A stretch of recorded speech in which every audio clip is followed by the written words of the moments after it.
Okay, so good news, everybody. This will be a very short lecture because you're supposed to be disappointed because your education is being compromised. Because my girlfriend and my dog are in town, and I just left my home. My dog is staring at me like, "Where are you going? I just got here. Where are you going?" So she just sent me a picture of him waiting by the door. So every second I spend here is costing a dog a level of sadness, right? So we're gonna like zip through this. It's gonna be a very short lecture, which is good. Very easily understood content.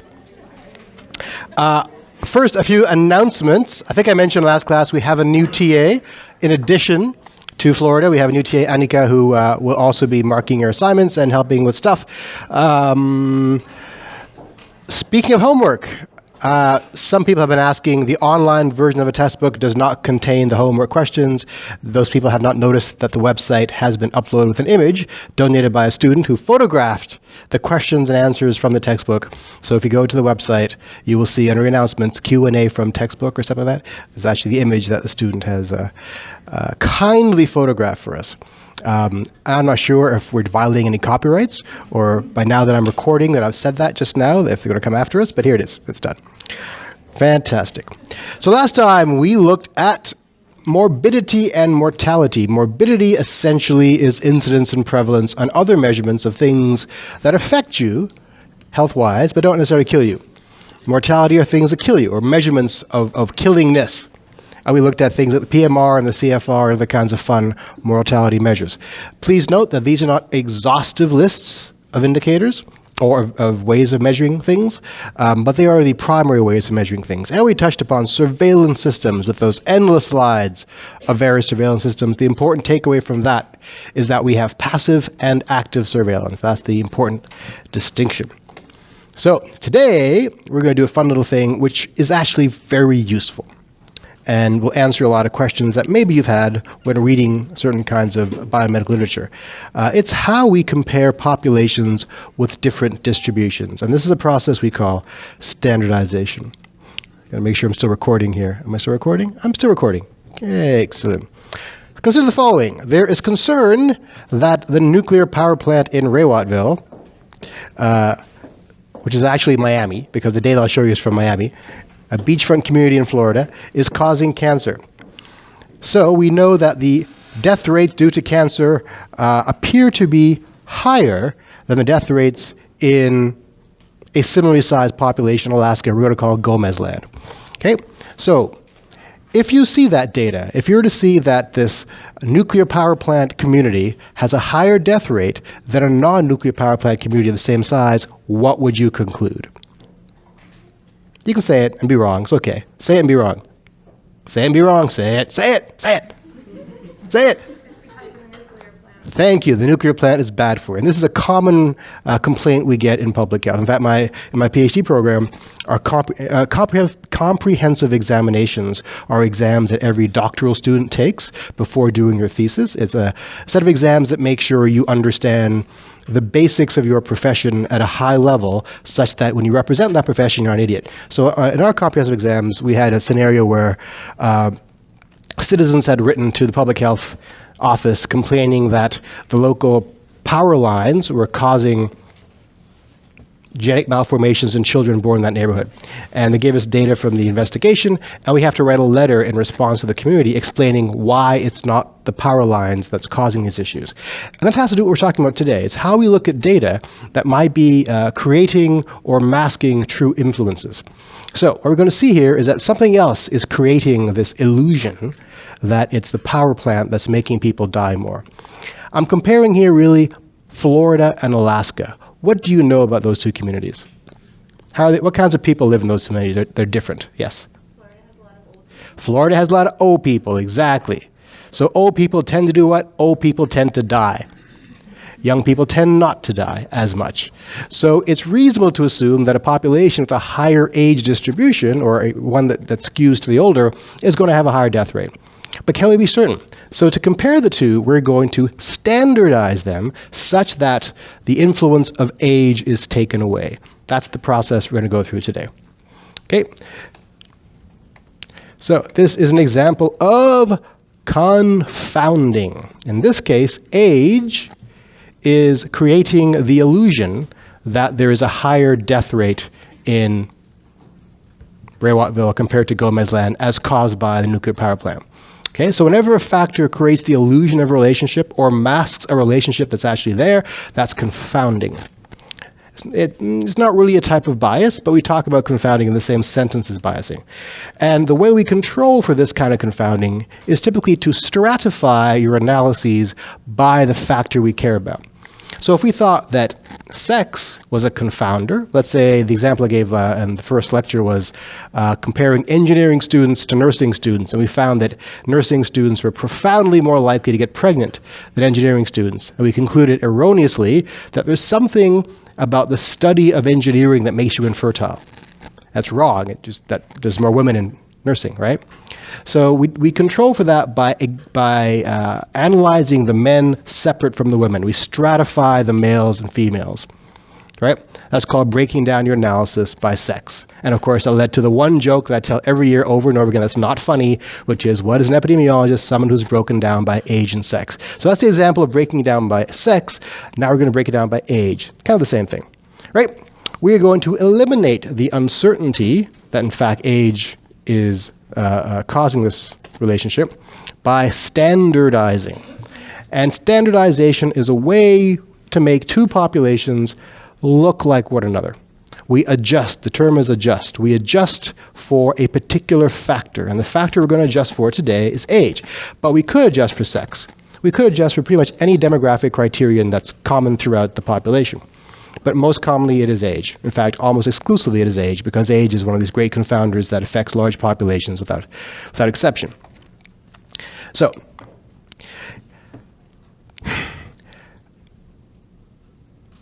very often we adjust by age to compare populations for census reasons, for looking at occupational effects, for looking at changes over time, et cetera, et cetera, et cetera. And again, we could adjust for a number of factors, but age is the most common one. And what we need to do this is something special. We need what's called a standard population or a reference population. So the standard population or the reference population provides the framework or the skeleton or the appearance that we're going to try to make the other two populations resemble. So again, we're going to compare Ray-Wattville and Gomez Land, but to do so, we're going to modify them somewhat to resemble this third reference or standard population.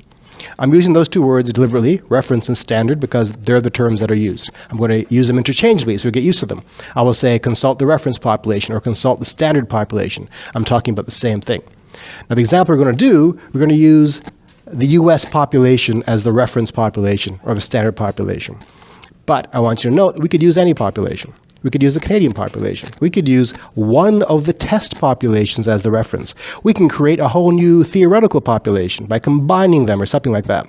What we need here is a reference, something to provide the skeleton or the framework. Right? So we often select the national census, to be formal and efficient and consistent. But sometimes we can use, as I mentioned, one of the two populations as a standard or combine them in some way. And there are two ways of doing this. And this is the crux of today, is distinguishing between direct and indirect standardization. It's not obvious why they're called direct and indirect, so don't think too deeply about it. I haven't figured out why it's called that either. Both ways seem pretty direct to me. And direct standardization is when we modify our test populations, Gomez Land or Ray-Wattville, in such a way that their age structure resembles the reference, in such a way that the numbers of people living in each age bracket resembles our standard population we're comparing it to. Indirect is when we modify them if not the age distribution resembles it, but the numbers of people totally resembles it. Right? So direct, we import the rates, the death rates, or rather the numbers of people dying in each age bracket. With indirect, we import numbers of people total in each age bracket. You'll see the distinction as we move forward. The more I talk about it, the more confusing it gets.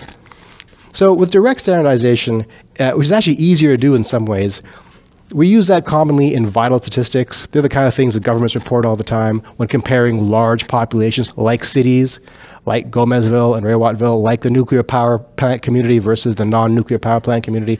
With indirect, we use it for small populations, often for comparing death rates between occupations. Like are coal miners really dying more than expected? The word expected is going to come up a lot. So I want you to get used to terms observed and expected. Expected is what we would expect if certain things were constant, if things resemble the way they were historically. Observed is what we actually see. So very often we divide observed by expected and we get a ratio. You're going to see that today as well. That's a quick way of comparing whether or not coal miners die at a more faster rate or more commonly than do postal carriers or professors. Okay. Interestingly, the indirect method is slightly more difficult to compute. They're both pretty damn easy. They're both grade 4 math. It's the concept underlying them that can be tricky sometimes. This one is older than this one, but they've both been around for 150 years or so, not that long. So a lot of this stuff is still evolving, even though it's pretty straightforward, basic elementary school mathematics. So the things that you will need to perform these computations, you'll need the number of deaths in each population, you need the total population, you need the age distribution per death, and you need the standard population. So let's look at direct first. It's going to be so easy, you'll wonder, why do we come to class for this? I could have sent you a PDF. But you're in class, so we're going to talk about it anyway. So here are our three populations. Rewattville, the place with the nuclear power plant. Gomezland, that community in Alaska we're comparing it to. And the reference population. Now clearly I've stolen these data, and these are actually Miami, Alaska, and the total US census.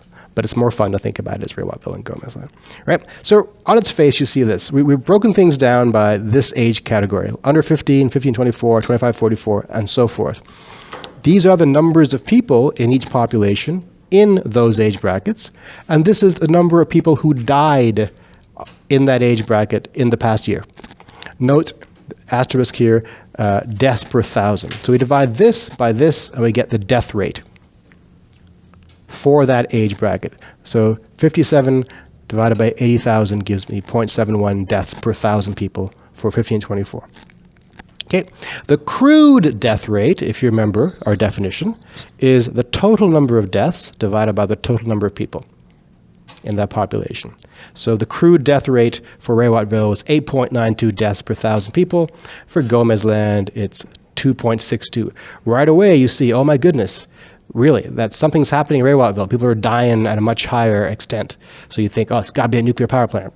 But as you discussed, it could be age as a factor. So on its face, let's look at whether or not it could be age as a factor. For those who are really old, the death rate in Rewattville is 39. Here in Gomezland, it's also 39, very comparable. However, the number of deaths, almost 4,000 versus everybody else here, 81 versus everybody else here. So right away you start to see, maybe there's something to this.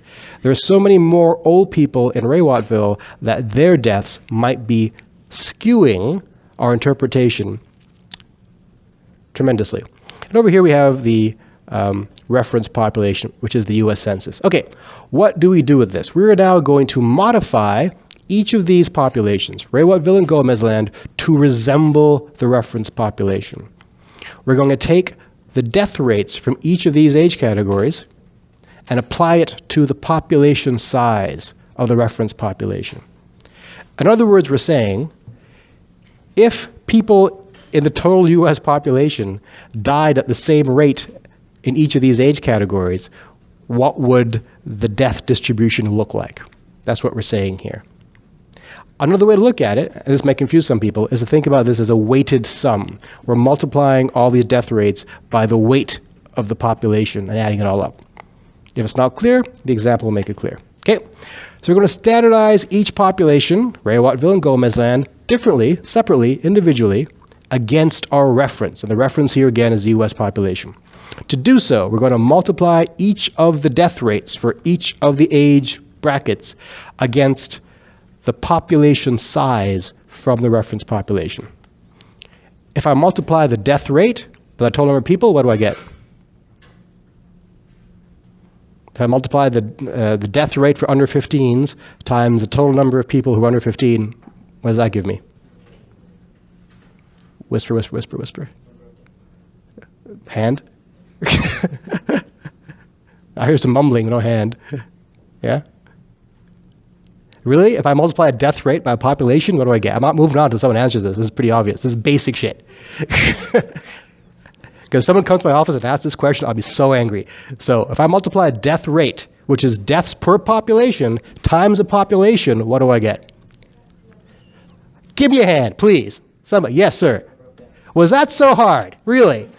God damn it. Okay. My dog may have to wait a little longer tonight.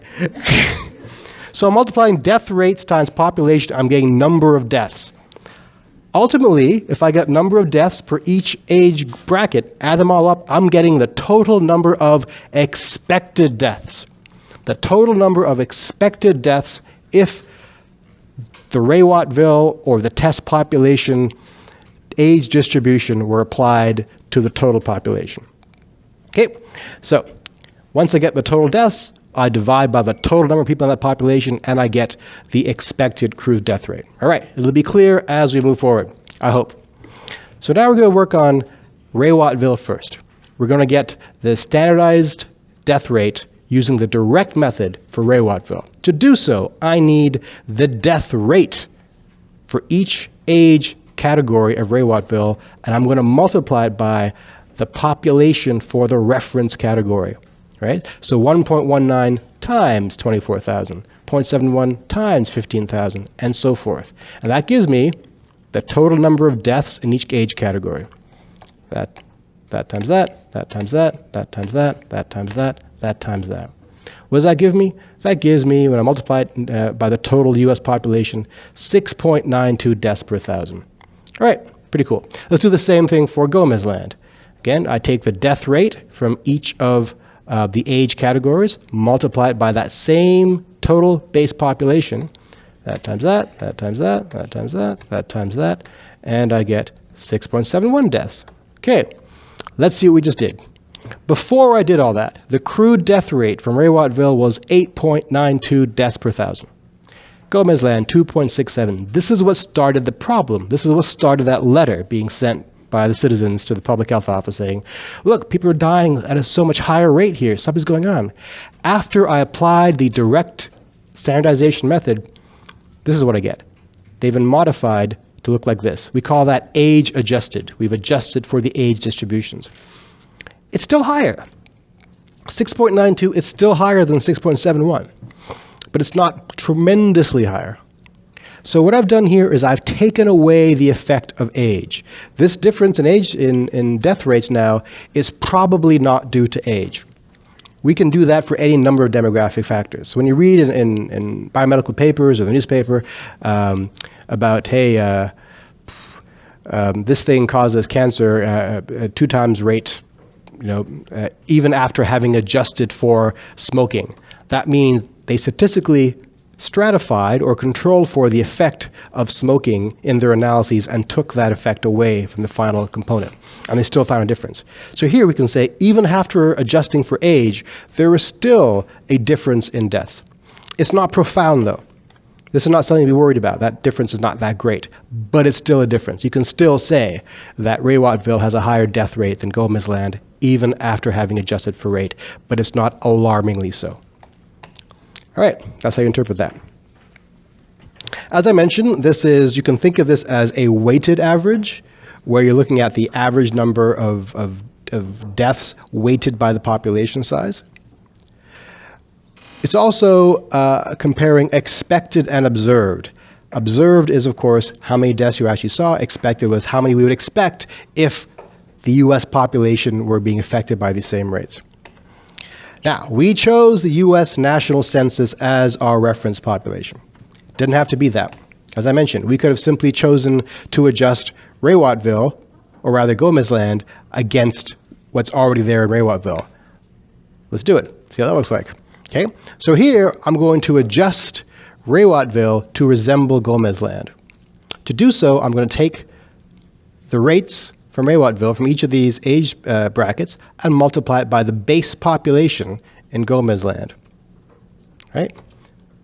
So here it's Oh, sorry, other way around. I'm doing it backwards. I'm adjusting Gomez land to remember Raywattville. So I'm taking the death rates from Gomez land, I'm multiplying it by the base population for Raywattville. It looks like this. Okay? I won't go through each one individually. So for under 15s, this is the base population for Raywattville. The Gomez land age-specific rate was that. I multiply it out, and I get that number of expected deaths. So again, this is the number of deaths I would expect if Raywattville had the same death rate for the under 15s as Gomez land did. And I add them all up, and these are the total number of expected deaths in Gomez land I would expect if it had that age distribution. So I divide that by the total number of people in that population, and I get this true death rate. So let's compare again. Before I did that modification, the crude death rate was 8.92 versus 2.67. Again, that's scarily huge. After I adjusted, I got these numbers. Notice these numbers are different from when I used the US Census as the reference, right? When I used them, it was 2.92 and 2.71, I think. Okay, but the takeaway is the same. The gap has come down tremendously, but Raywattville is still dying more. So again, the choice of the reference population had no impact on the conclusion that I made. It had an impact on the actual numbers, but not on the interpretation. Okay, how many age groups to stratify your population by? It varies. It depends on how much money you have to do the analyses. If you've got lots and lots of groups, you've got incredible control over your distribution. You've got a greater variance, though, statistically. It's always better to have more groups than fewer in this kind of analysis. If you've got fewer groups, then you have less precision. And like in our example, we had 65 and over. 65-year-olds are pretty healthy. 110-year-olds are not that healthy. But we've combined them together. Right? So 110-year-olds are dying at an incredible rate because they're not going to live past a year. 65-year-olds will most likely live past the year. So we're not getting the nuance of the changes within that particular group. I could break it down to 65 to 75, 75 to 85, 85 to 95, and that would give me better control.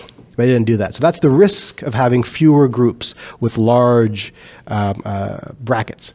Right? So there's a choice to be made there, and what dictates that choice is how much money you have to collect the data, really.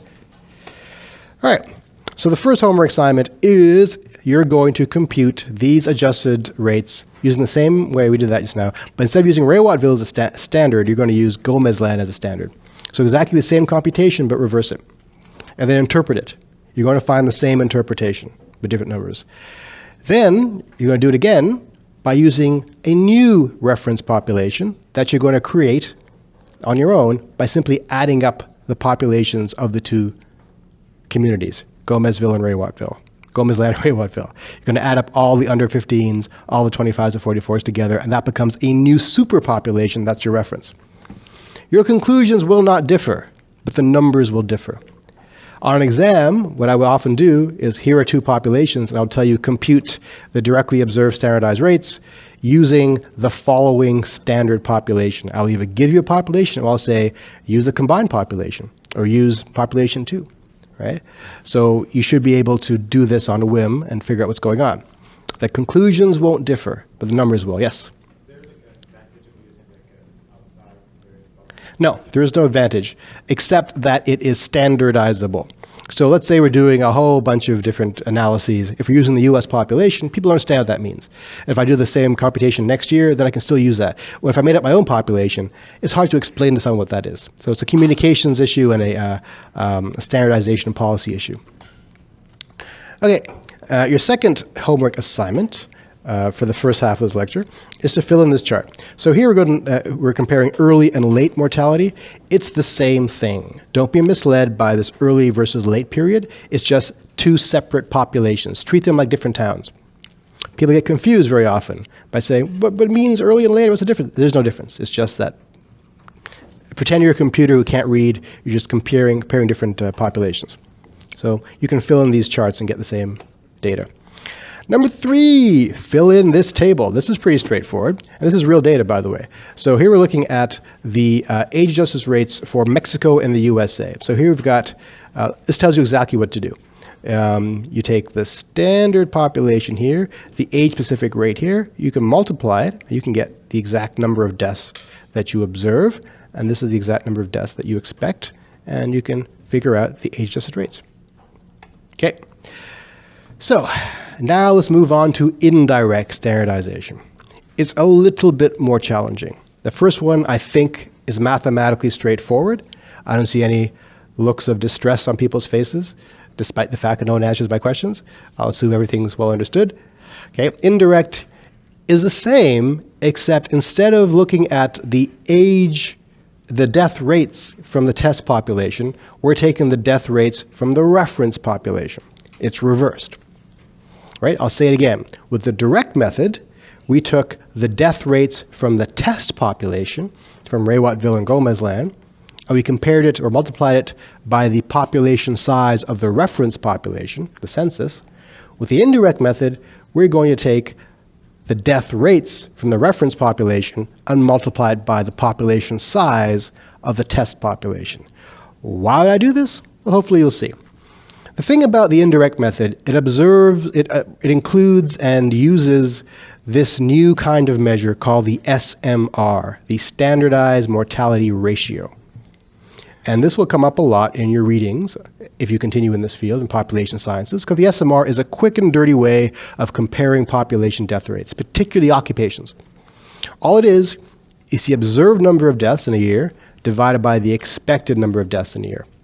It's a ratio. What are the units of ratios? Do ratios have units? No, just pure numbers. Okay? So if the observed and expected deaths are the same, this would be 1. So if you see 1, well, nothing's going on, right? If the observed is more than the expected, it's going to be greater than 1. So if I'm comparing coal miner death rates to postal worker death rates, and the SMR for coal miners is 3.2, and the SMR for postal workers is 1.4, and the expected is like what's in the general population, right away I can see that coal miners are far more likely to die than are postal workers. And they're both more likely to die than the general population. So it's just a ratio.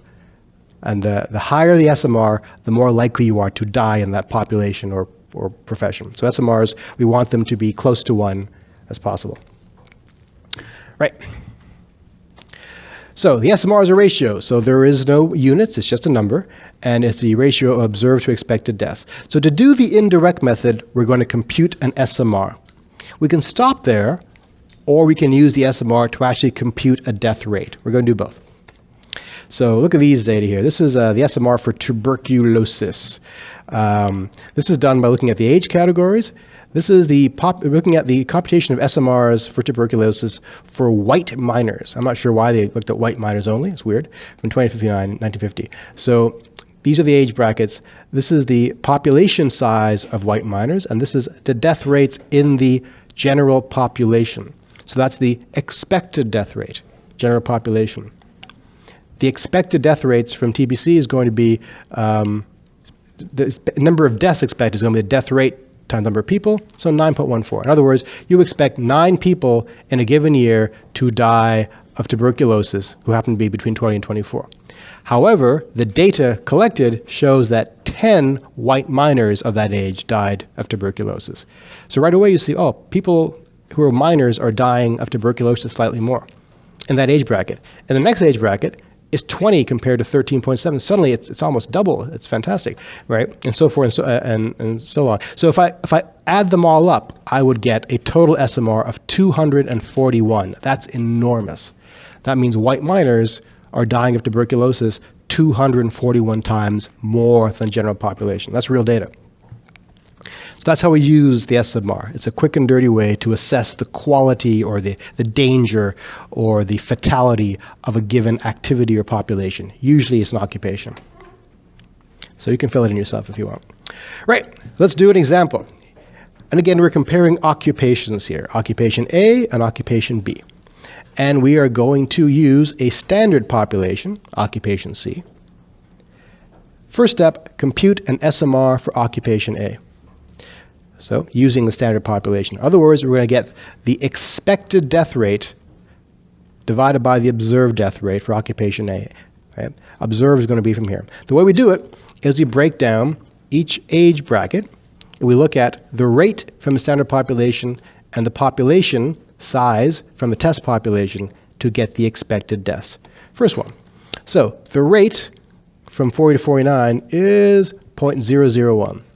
We got that from number of deaths divided by 30,000. That goes here. The population size we got from over here. There are 1,000 people in occupation A who are between 40 and 49. So in that population, I would expect 1 death. I actually got 2 deaths. So right away we see, occupation A, at least for people that age, is twice as dangerous than expected. For the second age category, I get this, the rate from the population, which is 0.003. I get that by dividing the total number of deaths by the total number of people. Okay. The population size for this age category is 5,000. I multiply that, I get 15. 15 expected deaths. How many deaths did I see? 20. All right, it's interesting, isn't it? So if you're young, I saw more deaths than I expected. But if I'm older, I'm seeing fewer. No, I'm sorry. In both cases, I'm seeing more deaths than expected. Sorry, I got confused for a second. Okay, so total number of expected deaths is 16.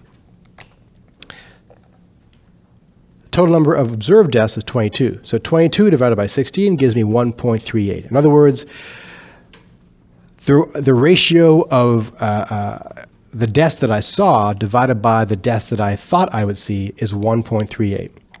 It's 50% more dangerous to be in occupation A than the general population. Let's do the same thing for occupation B, same routine. Okay, so the standard rate comes from here, 0.01 and 0.03. And the population size comes from here, and I get these expected deaths. Now, occupation B, I saw 10 deaths. I expected 5. That's pretty dangerous. For those 50-59, I saw 4 deaths. I expected 3. Okay, so it's more dangerous being young in occupation B. Total number of deaths, 8. Total I saw were 14. So the SMR here is 1.75, which is more than 1.38. So I conclude that occupation B is more dangerous than occupation A. How do I get the actual death rate from that? To get the actual death rate, I multiply the SMR by the crude death rate in the general population, the standard population. So, occupation A, the SMR is 1.38. Occupation B, the SMR is 1.75.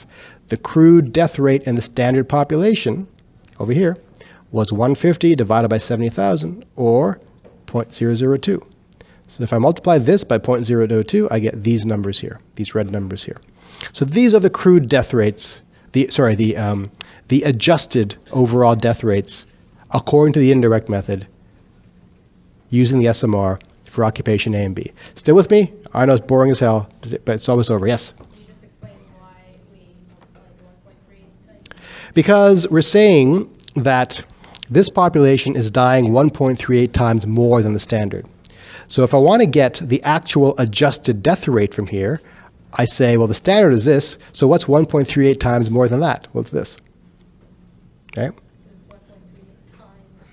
What is expected. This is what is expected over here. This is what we're saying, this is 1.38 times was expected. So remember the direct method, we added up all those things and we got an adjusted death rate. For this one, we also need to get an adjusted death rate. So far, all we have is an SMR. An SMR is not a death rate, it's a ratio. To get the death rate, we need to actually convert that to deaths per people. Okay, so hope that makes sense. Yeah, all right, cool.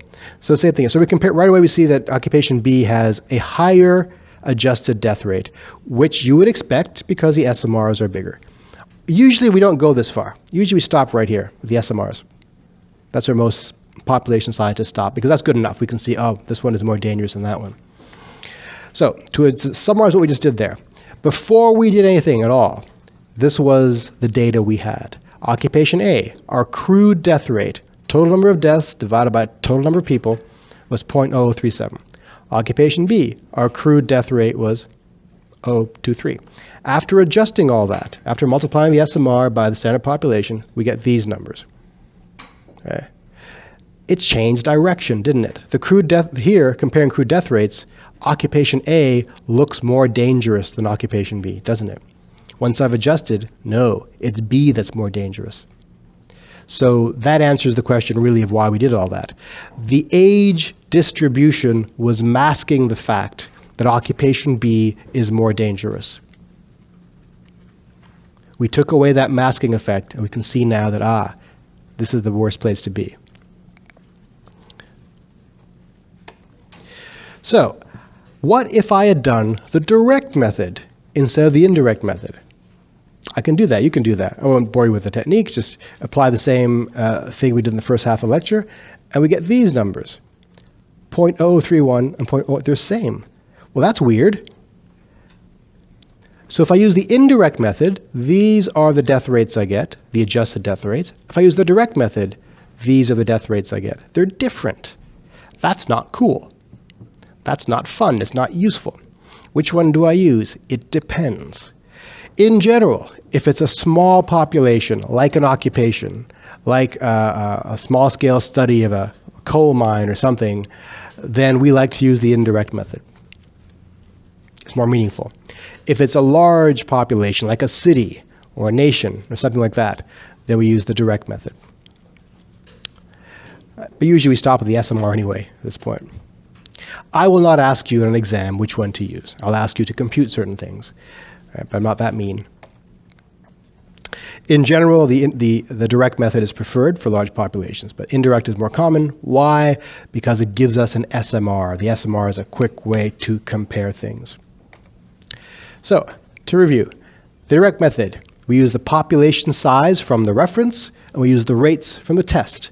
The indirect, we use the rates from the reference and the populations from the test, and the indirect gives us an SMR as well.